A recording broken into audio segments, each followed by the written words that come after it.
কুরআনুল কারীমের 1 নম্বর সূরা সূরা ফাতিহা। ফাতিহা মানে সূচনা। কুরআনুল কারীমের 2 নম্বর সূরা সূরা বাকারা। বাকারা মানে গাভী। কুরআনুল কারীমের 3 নম্বর সূরা সূরা আল ইমরান। আল ইমরান মানে ইমরানের পরিবার।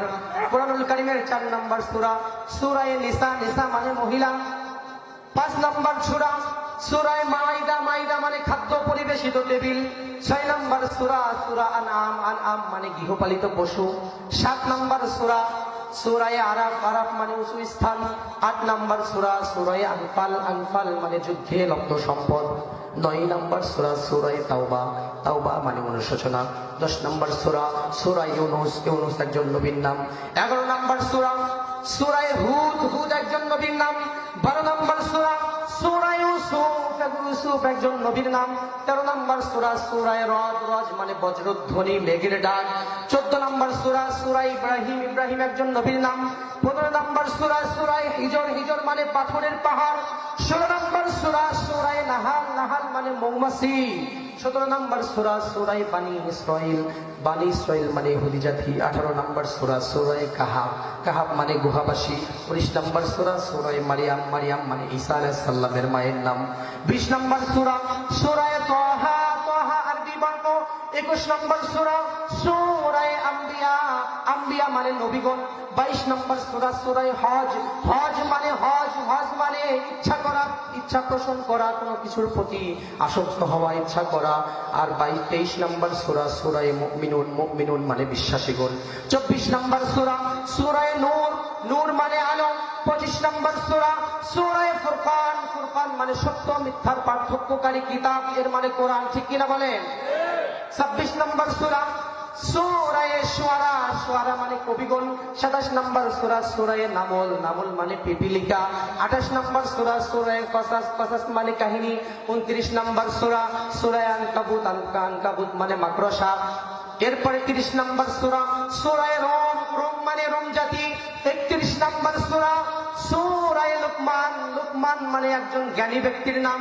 32 নম্বর সূরা সূরা সাজদা। সাজদা মানে সিজদা। 33 নম্বর সূরা সূরা আহজাব। আহজাব মানে জোট। 34 নম্বর সূরা সূরা সাবা। সাবা মানে সাবা জাতি। ওই জাতি হযরতে সুলাইমান এবং রানী বিলকিসের কথা আপনারা শুনছেন নাকি শোনেন নাই? ওই সাবা জাতি হলো 34 নম্বর সূরা। এর মানে সাবা জাতির ঘটনা সেখানে বর্ণনা করা হয়েছে। 35 নম্বর সূরা সূরা ফাতির। ফাতির মানে আদি স্রষ্টা। এর মানে আমাদের আল্লাহ। আল্লাহু আকবার। 36 নম্বর সূরা সূরা ইয়াসিন। ইন্না লিকুল্লি শাইইন কলবুল কুরআন ওয়া হিয়া সূরাতু ইয়াসিন। প্রত্যেকটা জিনিসের যেমন হৃদয় আছে, কোরআনের হৃদয়ের নাম হলো সূরা ইয়াসিন। সুবহানাল্লাহ। এরপরে 37 নম্বর সূরা সূরা সাফফাত। সাফফাত মানে সারিবদ্ধভাবে দাঁড়ানো। 38 নম্বর সূরা সূরা সাদ। সাদ হলো আরবি বর্ণ। 39 নম্বর সূরা সূরা জোয়ার। জোয়ার মানে দল। 40 নম্বর সূরা সূরা মুমিন বা গাফির। গাফির মানে হলো বিশ্বাসী। 41 নম্বর সূরা সূরা হামিম আশ-সাজদা। হামিম আশ-সাজদা মানে সুস্পষ্ট বিবরণ। সুবহানাল্লাহ। 42 নম্বর সূরা সূরা শুরা মানে পরামর্শের সূরা। 43 নম্বর সূরা সূরা যুখরুফ মানে স্বর্ণ অলংকার। 44 নম্বর সূরা সূরা দুখান। দুখান মানে ধোঁয়া। 45 নম্বর সূরা সূরা জাসিয়া। জাসিয়া মানে নত হওয়া, নত স্বীকার করা। আর 46 নম্বর সূরা সূরা আহকাব। আহকাব মানে বালুর পাহাড়। আর 47 নম্বর সূরা সূরা মুহাম্মদ সাল্লাল্লাহু আলাইহি ওয়াসাল্লাম। মুহাম্মদ মানে প্রশংসিত। মুহাম্মদ মানে আহমদ। মুহাম্মদ মানে আল আমিন। মুহাম্মদ মানে আল মাহি। মুহাম্মদ মানে আল হাসির। মুহাম্মদ মানে আল আতিফ। মুহাম্মদ মানে আল মুকাফফি। মুহাম্মদ মানে নবিউত তাওবা।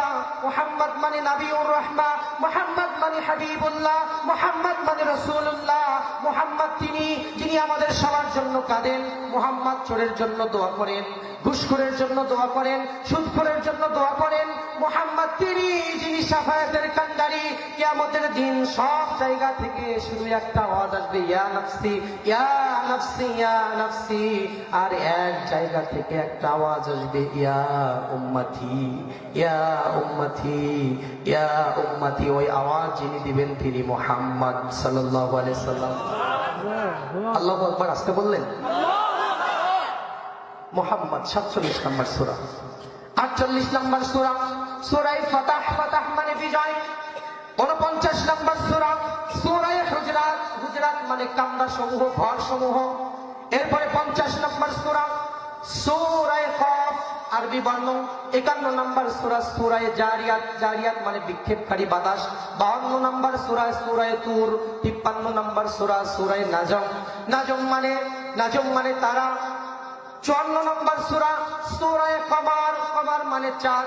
আর 55 নম্বর সূরা সূরা রহমান, রহমান মানে দয়ালু। কোন আল্লাহু আকবার। রহমান মানে পরম করুণাময় দয়ালু। রহমান মানে তিনি যিনি চোরকেও দেন, ডাকাতকেও দেন, যার ইবাদত করে সেও দেন, তাকেও দেন, যারা ইবাদত করে তাকেও দেন, যারা ইবাদত করে না তাকেও দেন। সকাল থেকে সন্ধ্যাবেলা যে ব্যক্তিটা গান বাজনার সাথে লিপ্ত থাকে, রাতের বেলাও তাকে যিনি খাবার দেন তিনি হলেন রহমান। রহমান বেছে বেছে দেয় না, রহমান সবাইকে দেয়। আল্লাহর আরেকটা নাম আছে রহিম। রহিম মানেও দয়ালু, কিন্তু সেই দয়া শুধু মুমিনদের জন্য। আর রহমান যে এটা সবার জন্য, চোরের জন্য, ডাকাতের জন্য, খুনির জন্য, মুশরিকের জন্য, কাফেরের জন্য, সবার জন্যই তার দয়া। তিনি হলেন রহমান। রহমান বলে, বান্দা কত পাপ করেছিস? তোর পাপের পরিমাণ যদি খালের পানি আর বিলের পানির সমান হয়ে যায়, আমি আল্লাহর দয়া সাগর এবং মহাসাগরের সমান কর। সুবহানাল্লাহ। রহমান বলেন, বান্দা তোর পাপ যদি আকাশ এবং জমিনকে ছেয়ে যায়, তারপরেও তুই নিরাশ হবি না। আমি আল্লাহর দয়া আমার আরশে আজিমের সমান কর। সুবহানাল্লাহ। রহমান বলেন, বান্দা 50 বছরের জীবন দিয়েছিলাম, 7 বছরের জীবন দিয়েছিলাম, এখনো তোর নিঃশ্বাসটা চালু আছে। তুই যত গুনাহ করেছিস, চুরি করেছিস, জেনা করেছিস, মদ খেয়েছিস, জুয়া খেলেছিস, মানুষ খুন করেছিস, যত পাপ তুই করে থাকিস না কেন বান্দা, আমি তোর আল্লাহ, তুই আমার গোলাম। একবার শুধু আমাকে ডাক, আমি তোর জীবনের গুনাহ মাফ করে দেবো। কোন আল্লাহু আকবার। একবার ডাক দেন, আল্লাহ আমরা তোমার গোলাম, আমাদেরকে মাফ করে দাও আল্লাহ। আমরা বলি আমিন। রহমান সবাইকে দেয়, সমানভাবে দেয়, সমানভাবে দেয়, কারো প্রতি জুলুম করে না। একজন কাফেরকেও যেরকম অক্সিজেন দিয়ে বাঁচিয়ে রেখেছেন, একজন মুমিনকেও সেরকম অক্সিজেন দিয়ে বাঁচিয়ে রেখেছে। রহমানের দয়া কত! সকাল থেকে সন্ধ্যাবেলা পর্যন্ত 5 বার আযান হলো, একবারও যে ব্যক্তি মসজিদে গেল না, ওই ব্যক্তিটাও যখন রাত্রিবেলায় খাবার খেতে আসে, আল্লাহ কি তার খাবার বন্ধ করে দেয়? তার জন্য খাবারের ব্যবস্থা করে দেয়, তার জন্য খাবারের ব্যবস্থা করে দেয়। রহমান হলেন তিনি যিনি সবাইকে দেয়। এই রহমান বলেছেন, ওয়াইদা সাআলাকা ইবাদি আন্নী ফাইন্নী করিব। যত পাপ তুমি করেছো বান্দা, একবার শুধু আমাকে ডাকো যখন তোমার মনে পড়ে। সময় করে নয়, তাহাজ্জুদের যায় নামাজেও নয়, নামাজের মুসাল্লায় নয়, সিয়াম অবস্থায় নয়, যখন তোমার মনে পড়ে, পাপ করতে করতে ক্লান্ত হয়ে গেছো, একবার শুধু আমি আল্লাহকে আল্লাহ বলে ডাকো। তোমার যখন মনে চায় তখনই ডাকো, আমি তোমাকে মাফ করে দেবো। কান সুবহানাল্লাহ। 50 বছরের গুনাহ, 60 বছরের গুনাহ, 70 বছরের গুনাহ আমি আল্লাহ, আমি রহমান এক মুহূর্তের মধ্যে মাফ করে দেবো। কান সুবহানাল্লাহ। মিশু মিশু